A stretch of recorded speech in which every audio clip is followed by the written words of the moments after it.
ხალჩივაძე. ჭედია. უკანასკნელი წუთი ცხადია, თუმცა საჯმა არ დაუმატა დრო.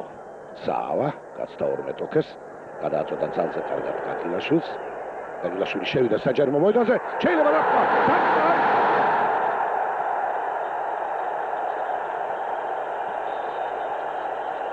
ვლადიმერ გუცაევმა 90-ე წუთზე გაიტანა ბურთი საავას მშვენიერი გასვლის და შემდეგ კაკილაშვილის გაგრძელებული შეტევის შედეგად ჩამოაწოდა ბურთი ზუსტად მეკარის მოედნის წინახასთან და გუცაევმა ლამაზი ნახტომით, თავური დარტყმით ბურთი მეტოქის კარში გაგზავნა. ვლადიმერ გუცაევი ჩვენი გუნდის ვეტერანი.